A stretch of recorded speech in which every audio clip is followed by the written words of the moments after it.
Jananjanashulakaya Chakshunmedham Jaina Tasmai Sri Gurave Namaha Sri Chaitanya Manobhishtam Stapitam Jena Bhutale Swayam Rupagada Mayam Didati Swavarantikam Vandeham Sri Guru Sri Juda Padakamalam Sri Guru Vaishnavamsam Sri Sagra Jatam Sahagana Raghunatham Nitantam Sajivam Sadvaitam Savadutam Parijana Sahitam Krishna Chaitanya Devam Sri Radha Krishna Padam Sahagana Lalita Shri Vishakan Vitangscha He Krishna Karuna Sindhu Dinabando Jagatpate Gopesha Gopika Kanta Radha Kanta Namostute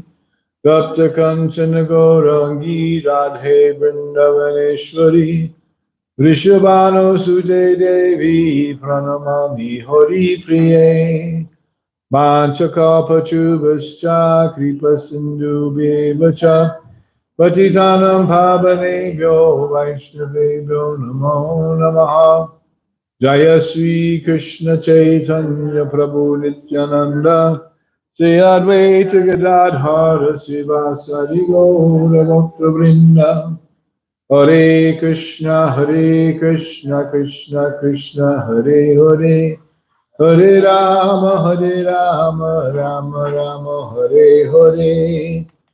Om Namo Bhagavate Vasudevaya.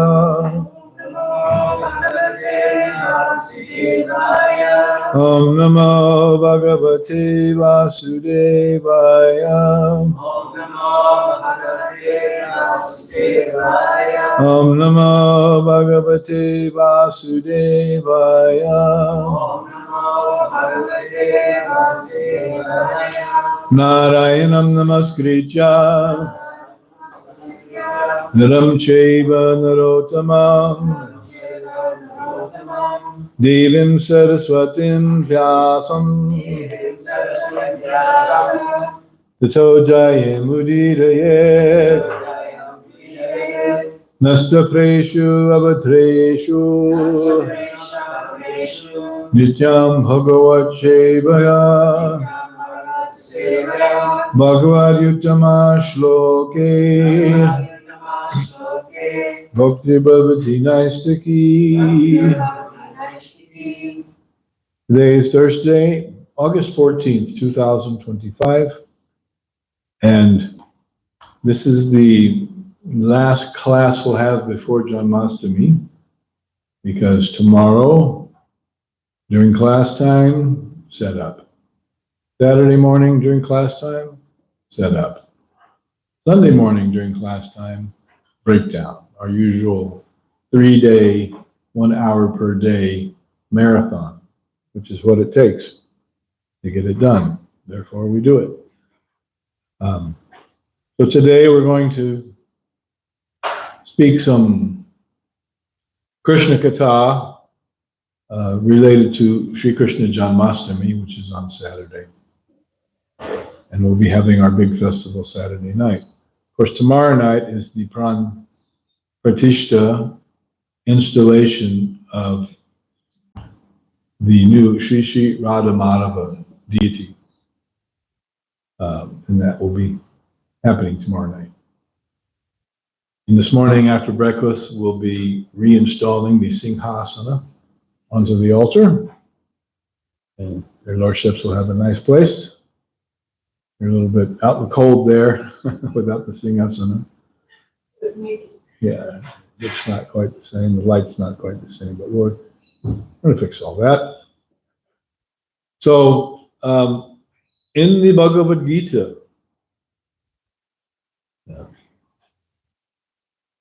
in the 4th chapter, Krishna speaks about his appearance.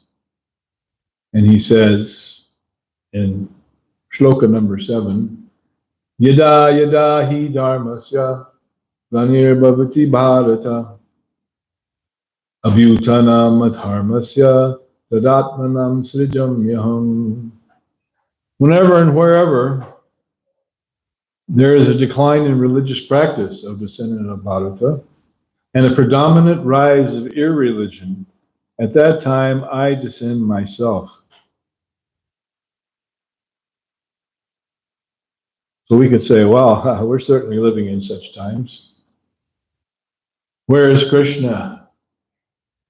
Well, he's going to appear in his transcendental form tomorrow to accept worship from the devotees.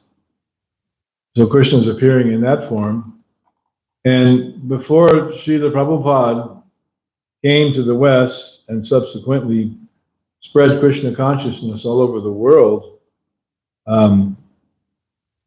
deity worship was known mostly in India. A little bit of deity worship outside India, like in Angkor Wat, in Kampuchea. That's the biggest Lord Vishnu temple ever. So that was going on there. But since the time of Srila Prabhupada, or during the time of Srila Prabhupada, he installed so many deities of Radha Krishna all over the world. Los Angeles, New York, Detroit, Chicago, Dallas, so many places, London, Paris, deities are installed in South America, Central America, all over the world. And so now there are hundreds and hundreds of Radha Krishna deities being worshipped by devotees in a bona fide way and following purely the practices of bhakti all over the world.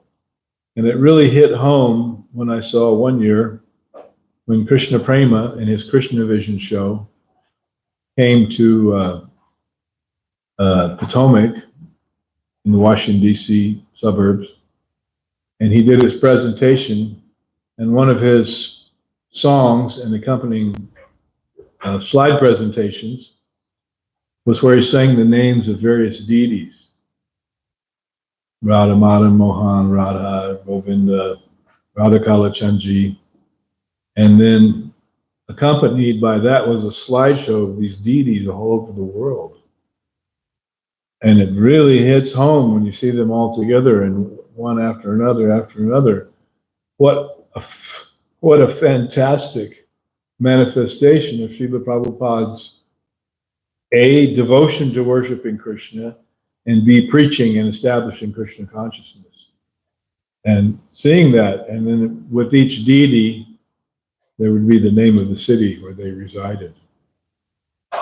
So, Toronto, Chicago, Melbourne, Calcutta, all over the world, all these beautiful Radha Krishna deities. Wow. So that's all because of Srila Prabhupada's preaching, and assisted by his disciples. He was able to accomplish that. Really phenomenal and astounding. So that is Krishna appearing in many, many places throughout the world and being worshipped. Whereas before, Srila Prabhupada began his preaching in earnest in 1966, nothing in most places. Zero. Not a trace, not a scent of bhakti. And now that flowering of the tree of devotion is present in so many places. So Krishna has appeared in that way. Where is Krishna now? Oh, he's all over the world. In so many places, he's being worshipped. And also, one of the avatars or appearances of the Lord, he comes in the form of Nam avatar, the holy name.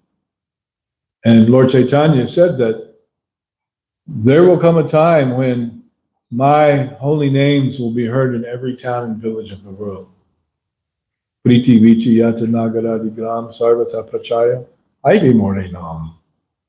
And this has come to pass, again, by the efforts of Srila Prabhupada. So, it's a lot happening at once. From the time of the appearance of Lord Chaitanya till the 1960s was quite some time. From the 15th and 16th centuries.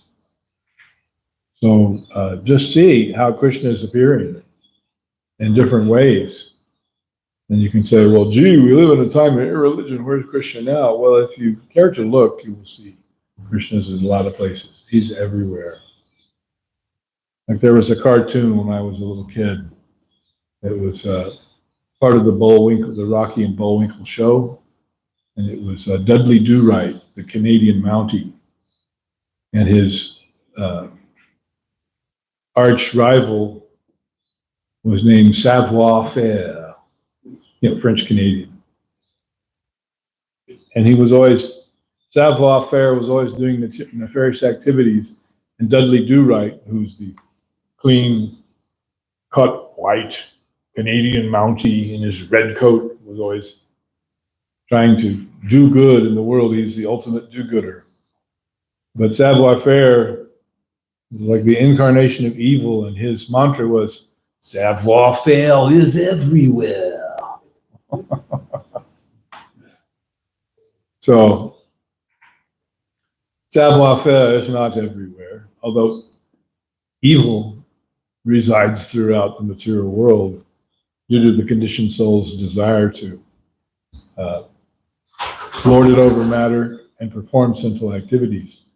But actually, Krishna is everywhere.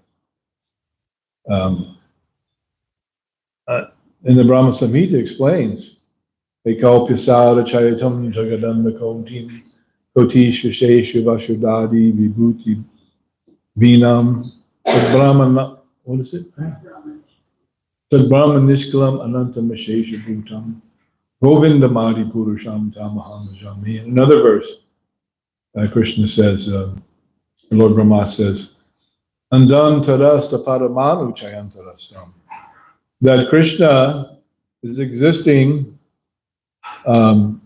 everywhere. He is within every atom. So he enters into the heart of everyone, and he's within the atom, every particle of matter within the material energy, which is his energy. So there is nowhere that Krishna is not. So he's always there. Prabhupada says you don't have to go searching the bushes in Vrindavan looking for Krishna. But he's residing right within your heart. As he explains in the Bhagavad Gita, Sarvasa Chaham Hridisani Viksto Mataksmatir Jnanam Apohanam Cha. Sarvasa Chaham Hridi. I am within the heart of everyone. And for me comes knowledge, remembrance, and forgetfulness. There are many living entities who want to forget Krishna. And by Krishna's mercy, they are able to do so. Also, he says, that's in the 15th chapter. Later on, he says in the 18th chapter, Ishvara Sarva Bhutanam Hridesh Arjun Tishtati. Brahmayan Sarva Bhutani Ranta Rudhani Maya. That I am Ishvara and situated Hridhi within the heart of every living entity. And the living entities in this world, they are riding on a chariot, a machine made of the material energy. That is this body.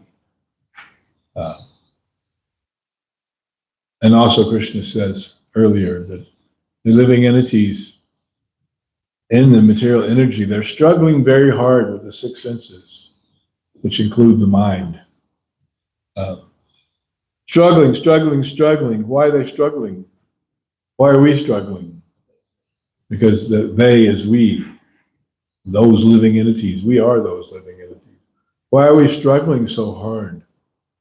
Because we have forgotten Krishna and we've tried to become the enjoyers of the material energy.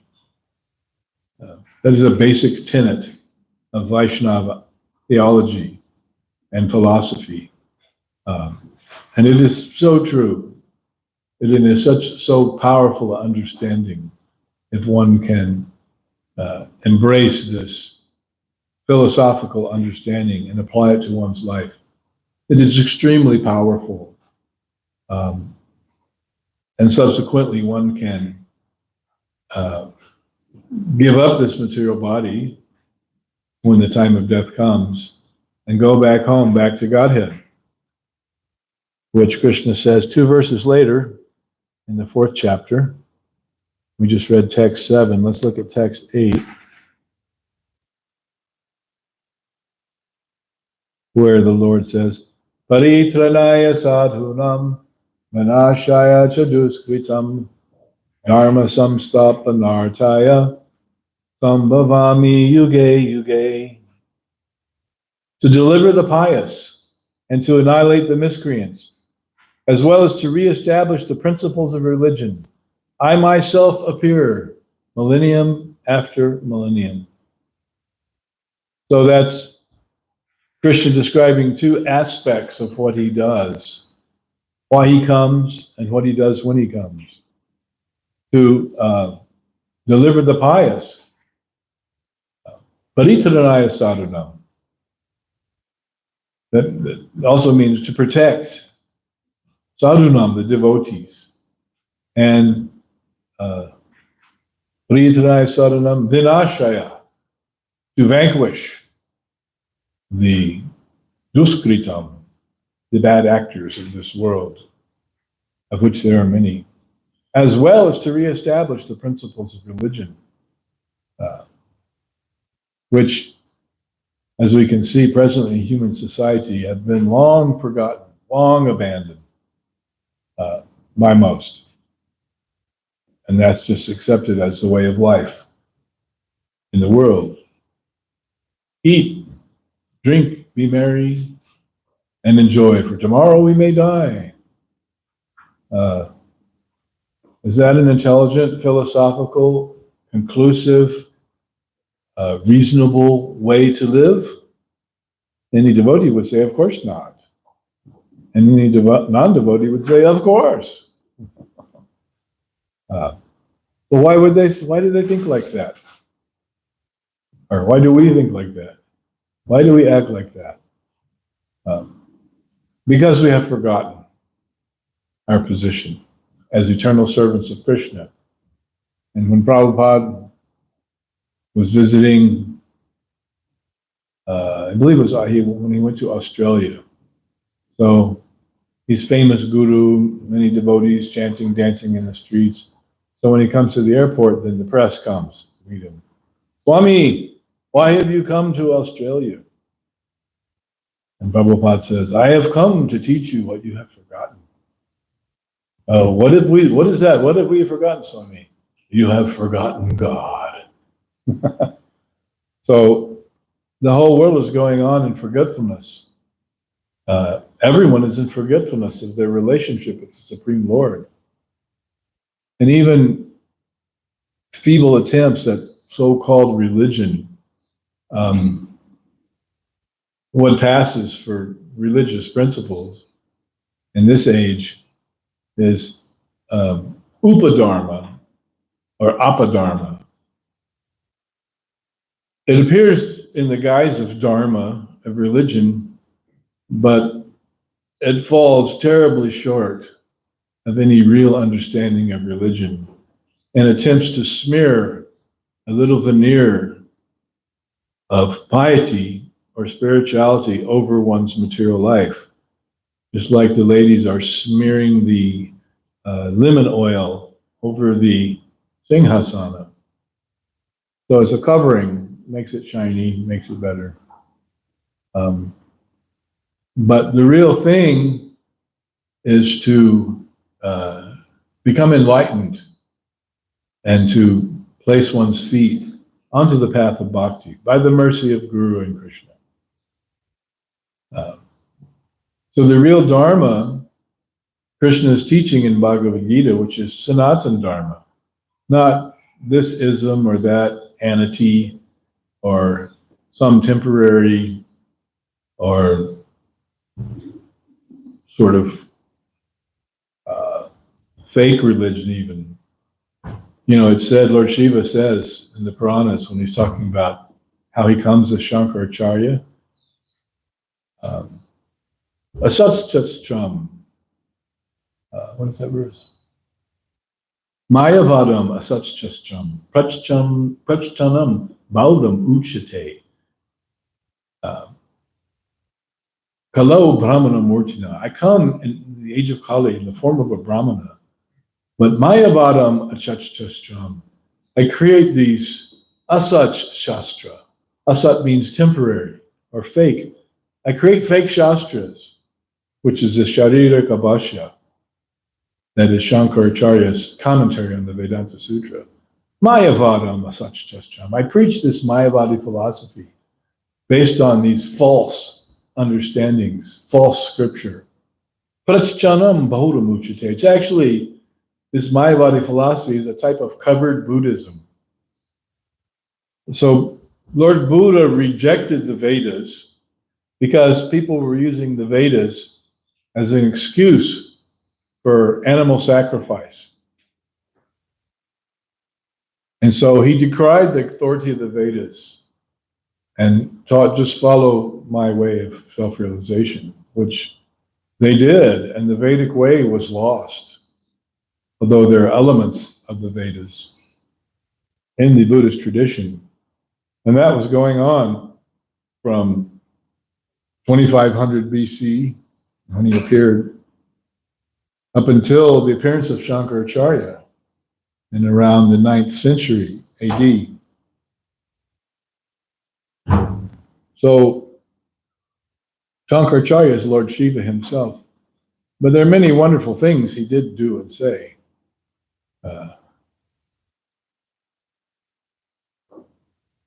In his Gita Mahatmya, there are many wonderful statements. Let there be one religion, Bhagavat Dharma. Let there be one book, Bhagavad Gita. Let there be one religion, the devotional service to Lord Krishna. Let there be one mantra, the Hare Krishna mantra. This is from the Gita Mahatmya of Shankaracharya. So he knew, but he was performing a specific task to reintroduce the authority of the Vedas, but in a slightly twisted way with the Mayavadi interpretation, which is pernicious because the Mayavadis, they want to take away the personal feature of God and say that we are all God. I am He, as you are He, as you are me, and we are all together. See how they fly like pigs in the sky, see how they fly. I'm crying. So, but that is very attractive. The scientists are very attracted to both Buddhist and Mayavadi philosophy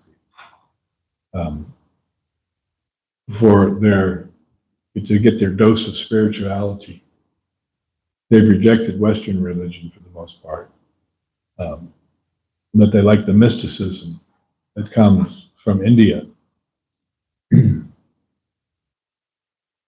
So there was a long period of Buddhist predominance, state-sponsored. It's easy to spread a religion if you have state sponsorship. And Prabhupada spread Krishna consciousness all over the world without any sponsorship. Not even any help from his godbrothers, what to speak of anybody else. Nobody. Just whatever devotees he picked up from the streets in New York initially.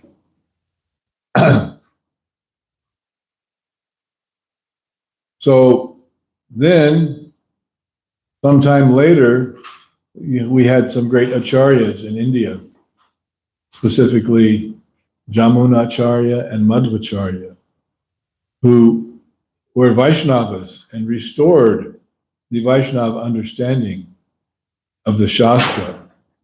And then that whole cycle of restoring the Vedic tradition was completed by Lord Chaitanya when he came and spread the chanting of the holy names. And he defeated the Buddhists and he defeated the Mayavadis. There's specific encounters mentioned in the Chaitanya Charitamrita. They're just a group of Buddhists, and they didn't like Lord Chaitanya, his chanting and his preaching. So they got this big plate of contaminated foodstuff, and they offered it to Lord Chaitanya, saying, "This is prasad."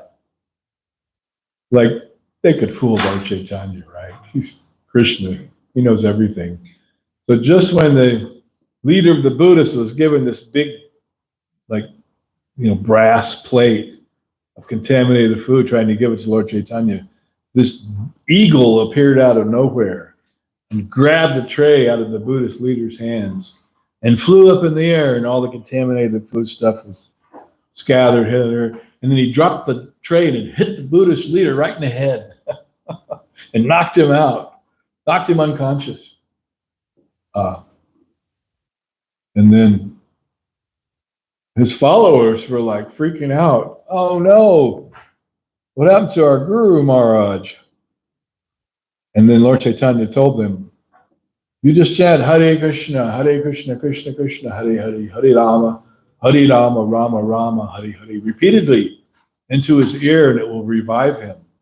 So Lord Chaitanya initiated the followers by giving them the Maha Mantra, and then following his instruction, because they were completely freaking out, they began chanting the Maha Mantra into their leader's ear, thus initiating him. This is the parampara at work. And then he was revived, and then greatly regretted their sinful activities of trying to, juke Lord Chaitanya, put one over on him, and diminish him. Didn't work.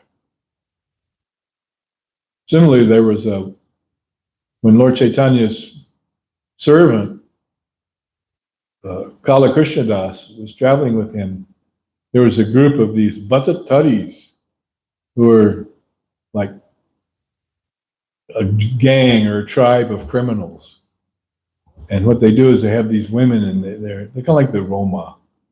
They use the women to attract people, guys, and then they bring them into their camp. And somehow Krishnadas he was traveling and serving Lord Chaitanya.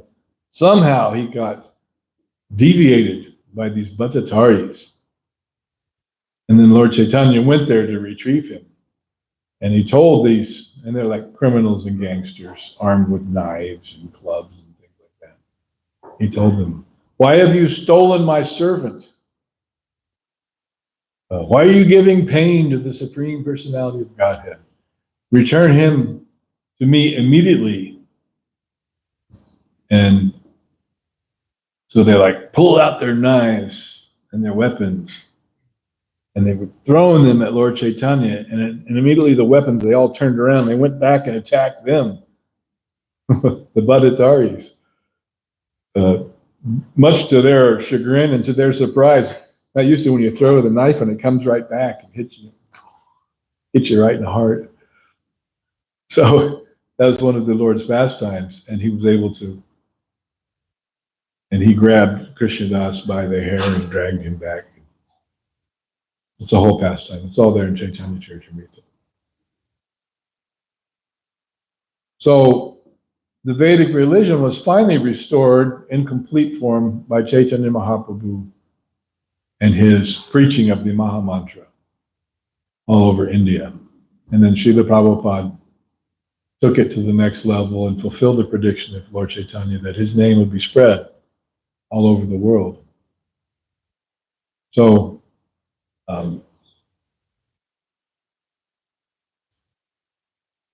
to reestablish the principles of religion, Dharma Samsthapanartaya, Sambhavami Yuge Yuge. I come age after age, millennium after millennium.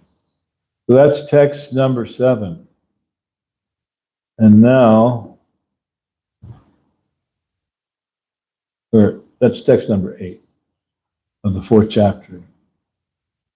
And now in text number 9, Krishna explains what it means to become Krishna conscious and go back home, back to Godhead. Janma karma chadme divyam vivam yoveti tatpataha tatwadeham punar janma neti ma meti sarjuna. One who knows the transcendental nature of my appearance, Janma, which we're celebrating on Saturday, Krishna Janma, Janmastami. Janma means appearance or birth. Ashtami is the 8th day of the moon. So on this Janma Ashtami, it's the day of Krishna's appearance. You say, well, what date did Krishna appear? Well, we know by the lunar calendar, that's the Ashtami in the month of Bhadra, which is Saturday. He came. It's the 8th day of the bright moon, which we just passed the full moon. Last week, on Friday, was the appearance of Lord Balaram. That's the Purnima, and then 8 days later is the Ashtami. And then there's another Ashtami, Radhashtami, which is the 8th day of the waning moon, which will be at the end of this month, in a couple of weeks. And we'll celebrate the appearance of Srimati Radhika. So, one who knows the transcendental nature of my appearance and activities does not, upon leaving the body, take his birth again in the material world, but attains my eternal abode, O Arjuna.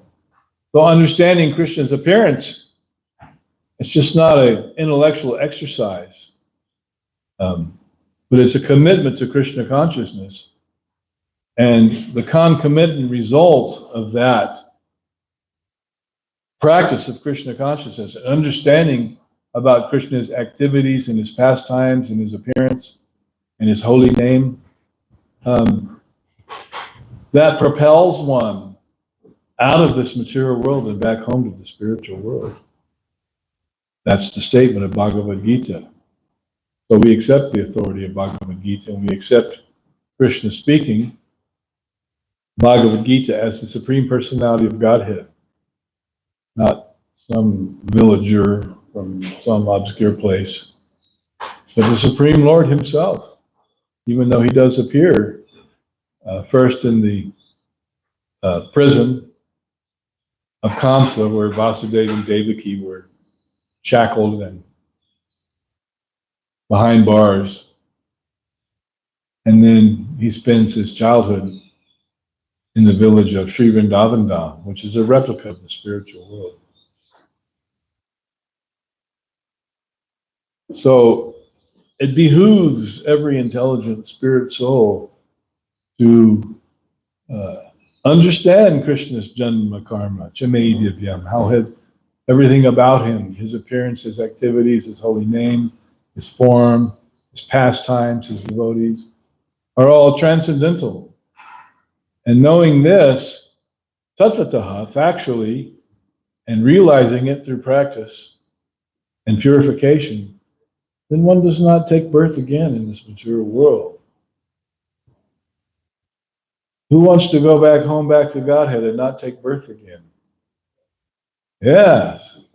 Now that's a worthy endeavor right there. If we can achieve that, all problems solved. So that's what Krishna is guaranteeing us in the Bhagavad Gita. So next, I'd like to turn to the 10th canto of the Srimad Bhagavatam. Chapter 1 of the Krishna book is entitled The Advent of Lord Krishna. And this is Srila Prabhupada's rendition of the 10th canto in a narrative form. He also translated up to chapter 14, verse and purport style. But this is a narration in story form, summarizing what's contained in the 10th canto. So Prabhupada writes, once the world was overburdened by the unnecessary defense force of different kings who were actually demons, but were posing themselves as the royal order. Gee, does that sound like something anybody can think of? Like nowadays, demons posing as leaders with their giant defense forces?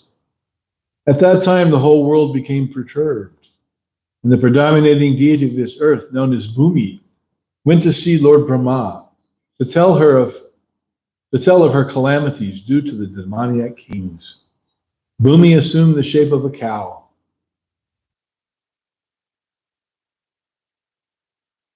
and presented herself before Lord Brahma with tears in her eyes. She was bereaved and was weeping just to invoke the Lord's compassion. She related the calamitous position of the earth, and after hearing this, Lord Brahma became much aggrieved, and he once started for the ocean of milk where Lord Vishnu resides. Lord Brahma was accompanied by all the demigods, headed by Lord Shiva, and Bhumi also followed.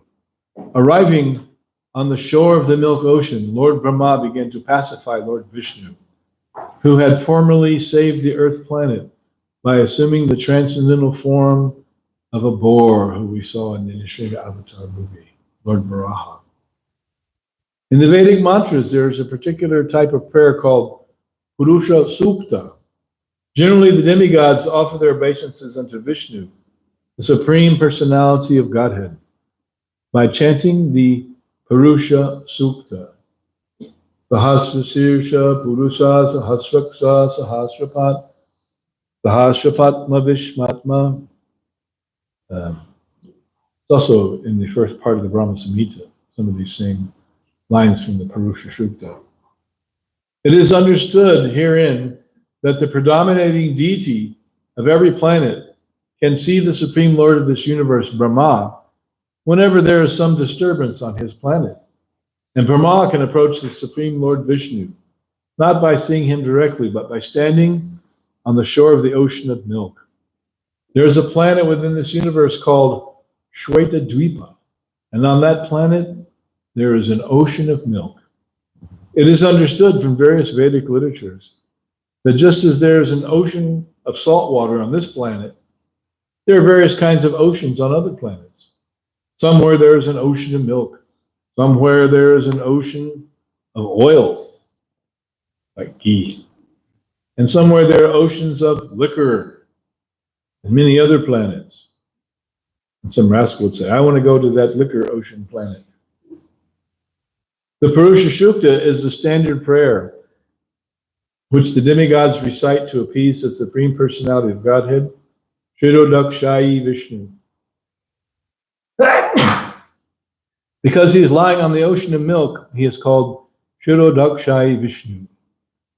Shira, or as they say in Bengali, Kir. Kir, sweet rice. I'm going to drink some sweet rice, Kir. And there's that deity, Shira Chora Gopinath, the deity who stole the sweet rice, Gopinath deity.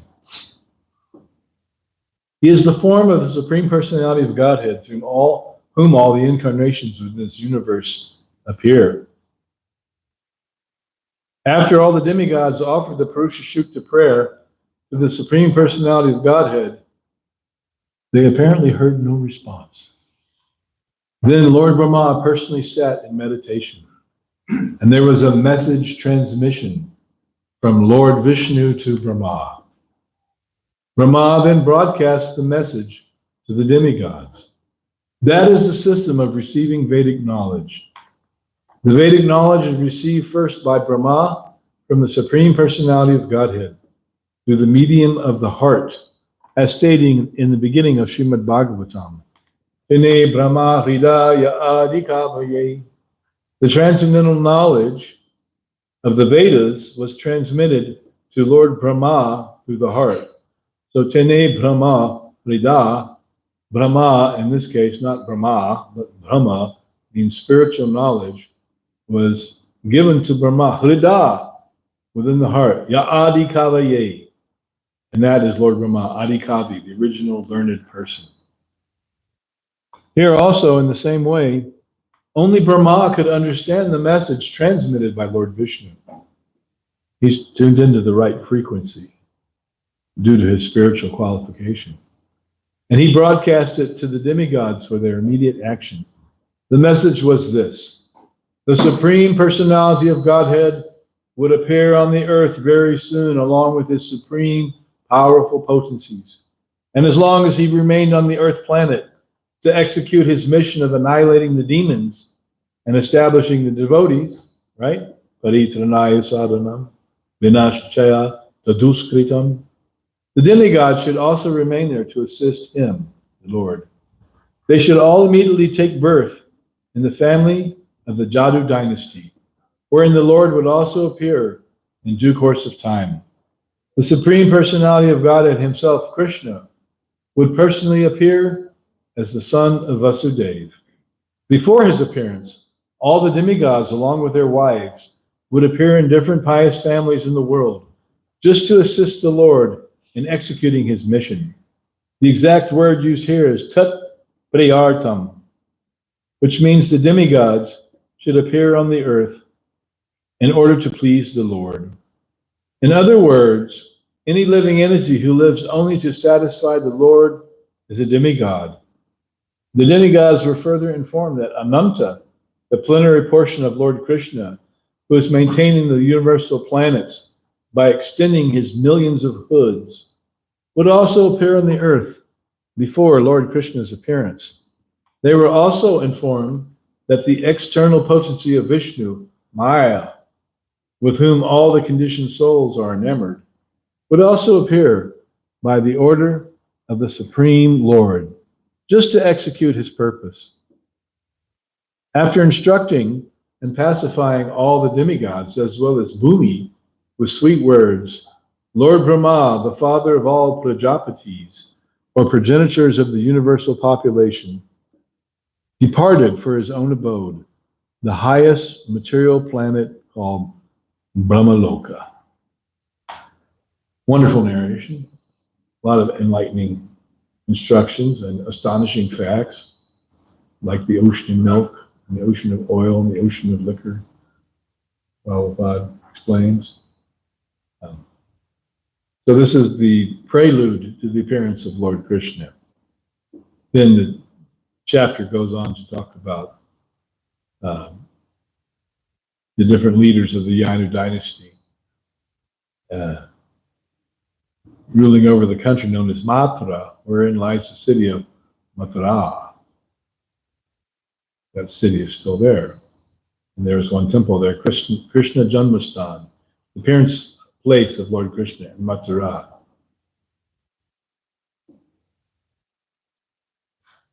So that is the preface, or the prelude to Janmastami. Now, it just so happens there is something else I want to refer to, because I'm very much interested in history, specifically history according to Vedic knowledge and realization.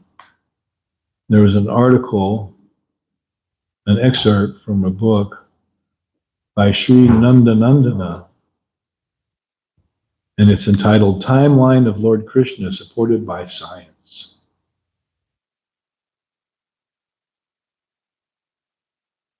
And this is an excerpt from a book called Advancement of Ancient India's Vedic Culture. And devotees, we already know that Krishna appeared 5,000 years ago and spoke Bhagavad Gita during the Mahabharata war. But Nandanandana points out that it's always nice when scholars, other researchers in science, can add support to what we already propose. So let's zoom in a little bit on that. One aspect that can show us the early nature of Vedic society, and with a little more reliability, is highlighting the time when Lord Krishna was present. This is another point that has generated many opinions, but is now much clearer than ever with more recent research and findings. Astrophysicist Dr. Narahari Achar, a physicist from the University of Memphis, clearly showed with astronomical analysis, he's an astrophysicist, he's a space man, space scientist, that the Mahabharata war took place in 3067 BCE. That's 3,067 years before the appearance of Lord Jesus. Sometimes they want to say, oh, that all this stuff you have in the Vedas, that's all taken from Christianity. It's Christians say that. They'll say, well, actually, Krishna appeared 3,000 years before Jesus. Examining the Mahabharata, his sky map software showed that all these descriptions converge in the year 3067 from books 3, 5, and 18 of the Mahabharata. Achar also acknowledged that some 30 years earlier, in 1969, Sri Bhagavan had arrived at the same date. Now what he's done, there's descriptions in the Mahabharata of things taking place in the sky. Astronomical facts are given, and he's able to use his software to backdate and show what was happening, at what time all this was happening. So it's scientific evidence. In determining the date of the Mahabharata war at Kurukshetra, astronomical references in the epic can be used, of which there are more than 150. Most of these that pertain to the war, though there are many scattered throughout the text, is in the Udyoga and Bhishma Parvas. Parvas are sections of the Mahabharata. Those in the Bhishma Parva are especially systematic and are also in accordance with the astrological omens described in the Atharva Veda and its Parishishtas, referring mostly to comets.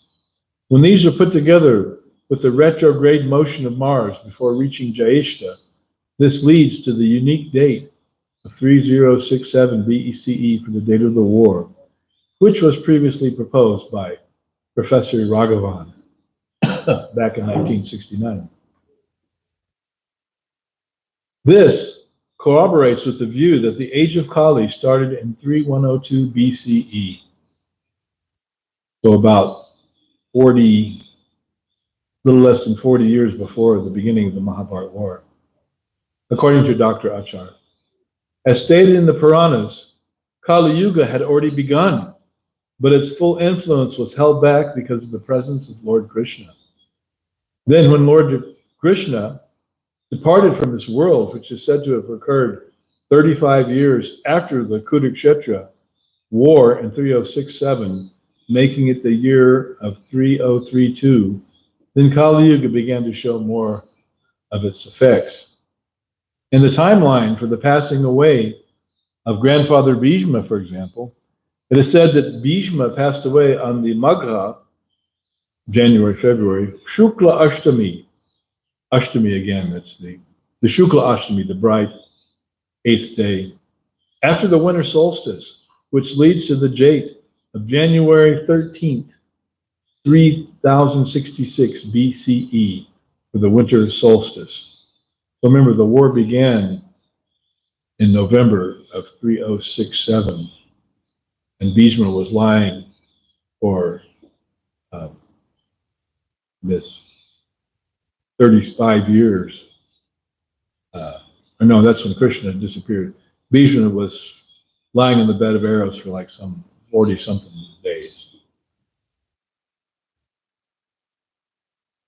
So in considering the chronology, according to Professor Raghavan, we have Lord Krishna's departure on the mission for peace. Lord Krishna went as a peace emissary to the Kurus from the Pandavas on September 26th, 3067. Krishna reaches Hastinapur, the capital of the Kurus, September 28th that same year. There was a lunar eclipse on September 29th of that year. Krishna took a chariot ride with Karna on October 8th of that year. There was a solar eclipse on October 14th. Solar eclipses are generally considered very inauspicious. The war begins November 22nd.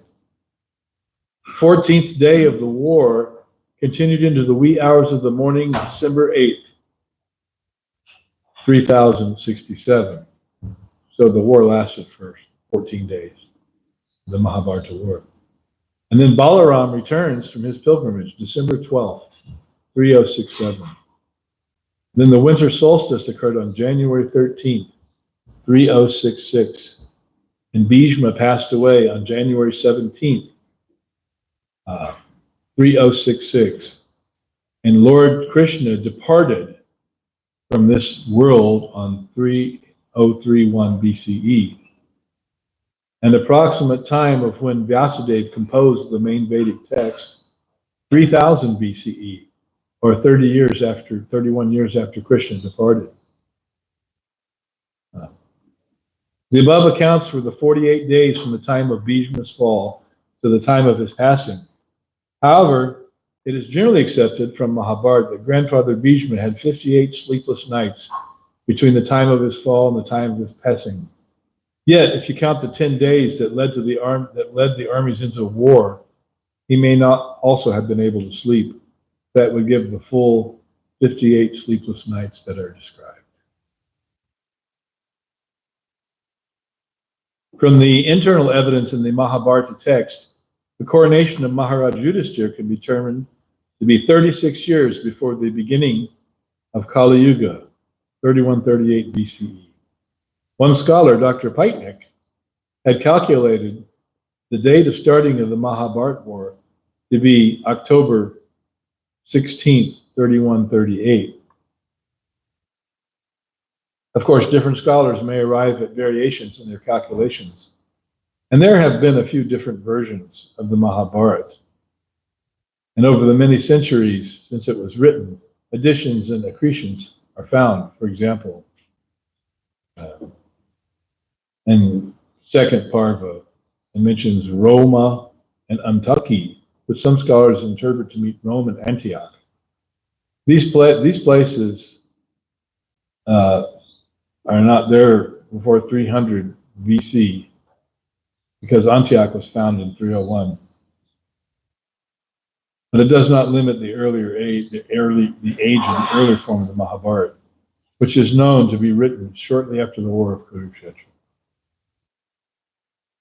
So there you have some historical timelines about the appearance of Lord Krishna and his disappearance. He stayed for some 125 years on the planet Earth. So he was in his late 80s or so when the Mahabharata war took place, although he's appearing as a fresh youth. No gray hairs, no big beard, like Grandfather Rishma. No, still fresh, 16-year-old at age 89. Don't try this at home. All right, so we'll stop there. Questions, comments, realizations? Yes, Gorsinder. Nice class, thank you.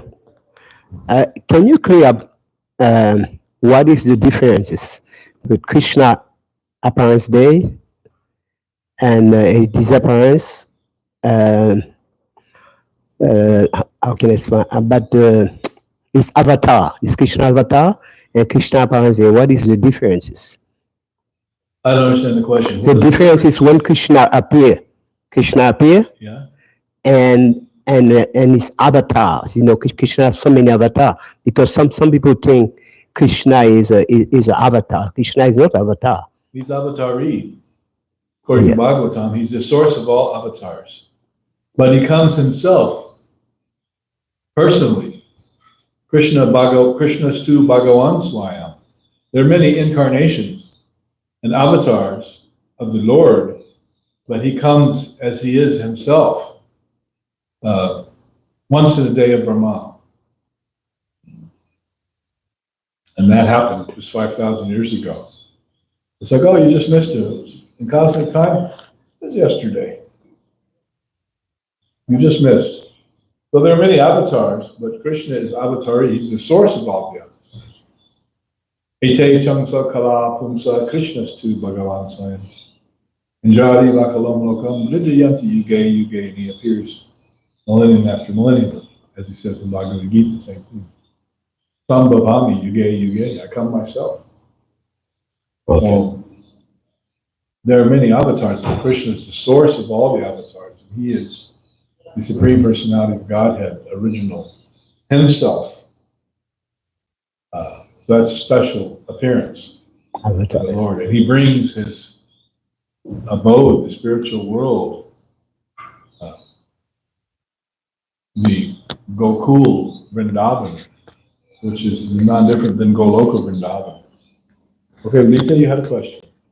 You were talking about, how Srila Prabhupada went all over the world and installed these Radha Krishna deities and just how amazing that is that now all over the world Radha Krishna is being worshipped when, in the more recent past that wasn't the case. Until Srila Prabhupada. Right. And so one question that I always have, though, is like, sometimes the standards for Radha Krishna worship are pretty high according to, like our deity worship ministry. And I know that not every place is able to keep up with those standards. And so I guess my question is it better that Radha Krishna, is there, even if perhaps the standards not for their worship might not be as high, is that better or than if they weren't there at all? Well, if the standard is not being observed, then it needs to come up. Mm-hmm. And that is better. Mm-hmm. better worship Krishna according to the standard. Mhm. But not at all, no. From impurity, purity will come. From imperfection, perfection will come. This is the teaching of Srila Bhaktivinoda Thakur. So, in the beginning, when Prabhupada installed the deities in Australia, he prayed to Krishna, Krishna, I brought you here. He personally brought him on the plane from India. I brought you here, and now I'm leaving you in the hands of these malechas. But you please purify them and bring them up to the standard. So he's apologizing. Okay, I'm sorry. I brought you here, but here you go. Now you purify them from within and bring them up to the standard. Now they have heard you. He also said, just take care of yourself. Because they can't do it. So that is what Srila Prabhupada did and prayed to Krishna. So, we're bringing, of course, we already have Krishna Murti, we're bringing a nicer, bigger Krishna Murti, so, I step up to the plate. All right, anyone else? Yaneshwar? Thank you for a very informative class. Every time Shankaracharya is brought up, I think, what was the purpose of him showing up again? And also Buddha, was it just so people would stop eating meat, or what was the purpose? Sacrificing animals in the name of the Vedas. Okay. And what was the compassion. point? What was the point of Shankaracharya showing up? To re-establish and restore the Vedic authority, which Buddha had negated temporarily. So he re-established the authority of the Vedas. He preached vigorously. And also, Prabhupada says that he preached Mayavadi philosophy. Why did he do that? To increase the population. So we can, that's the result of Mayavadi philosophy. A whole lot of love going on. So, he's the love guru. Okay, thank you. So yeah, to reestablish the Vedas, but not completely. With that fake interpretation that's still powerfully going on to this day in this world because of Shankaracharya. All right, anyone else? Thank you all very much.